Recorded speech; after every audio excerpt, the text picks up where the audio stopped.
What's up, everybody? All right, I want to do a video on our flat 9 chord extension. Now, whatever platform it is that you're watching, you might have to copy and paste, but I am going to put a link to a previous video where I just kind of go through the theory of chord building, you know, your 1, your 3, your 5, and then I get into the 7s, and that kind of gets you to understand the majors and the minors and the dominant 7s and all that stuff, and then on into using 9 as a chord extension, and then even 11 and 13.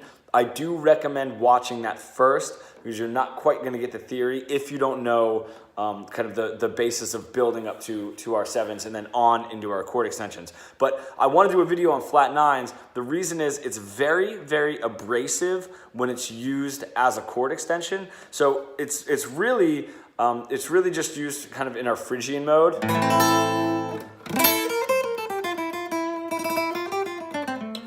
Right? It has a very distinct sound, but when we use it as a chord extension stacked on top, it becomes abrasive, and the reason is it's creating a tritone with our 5th scale degree.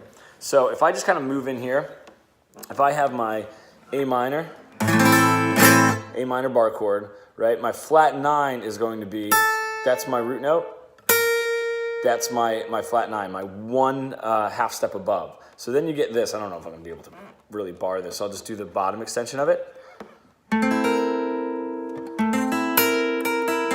Right? That half step above, the root note creates that kind of tense sound, and then it's also creating this, the tritone. So how we're going to use it and why we would use it is we're going to kind of mock our dominant to then resolve back to our tonic or wherever it is that we really want to resolve. So if you guys kind of watch, if I'm playing a C major and I kind of hit this all the way down to the bottom, that's my 6th scale degree for my C.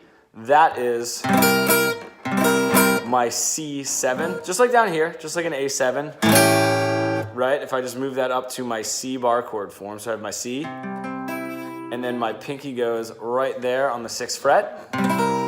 That is my C7, and then you listen, I can resolve that nicely back to an F, right? So nice 5 to a 1. So if I'm doing this on a minor chord, an A minor is, let's say I'm still an F, A minor, and I throw that, still that A minor will want to go to F because we still have our 7th scale degree, our E, to our F right there. That's definitely going to want to move forward into resolving. But if I create that tritone, my A minor,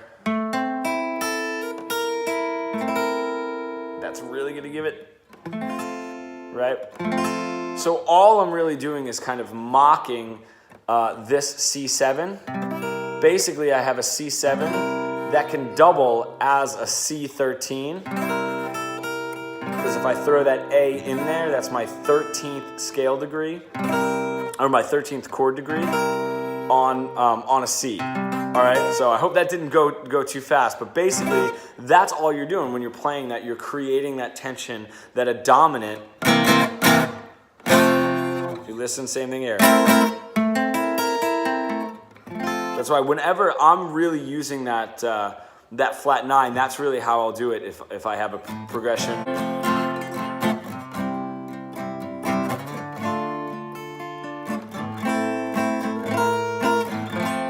Right, just to bring it back.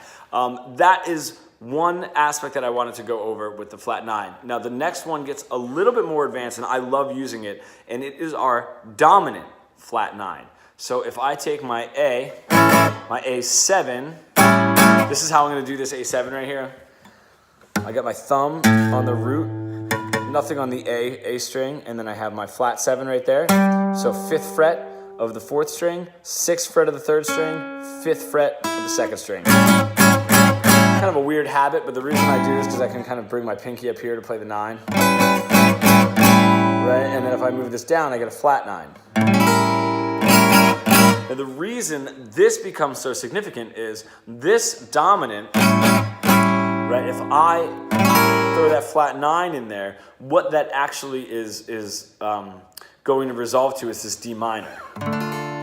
So it's actually giving us a 5 to a 1 minor. So it would be in D minor, D harmonic minor.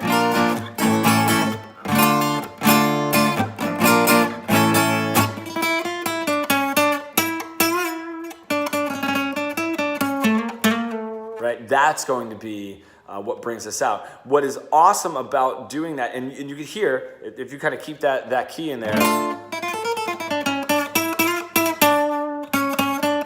if I just play this A7, still resolves really nicely to my D. What actually happens is if I add that flat 9, we're getting two different tritones here.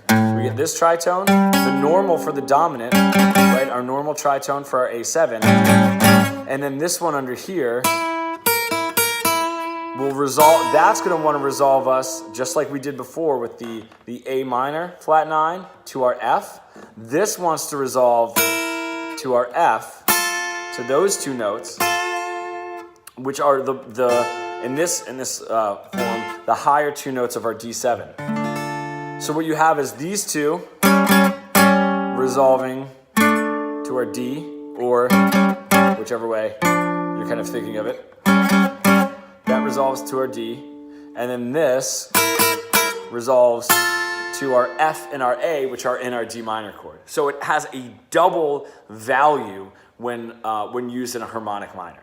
All right, so I wanted to throw some of that out there. I love these like theory lessons that kind of get you thinking on a whole nother level.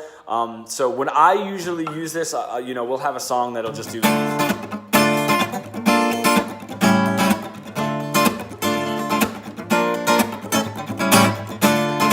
I'll do a 7, right, to bring us back to that 1, but then at the very end,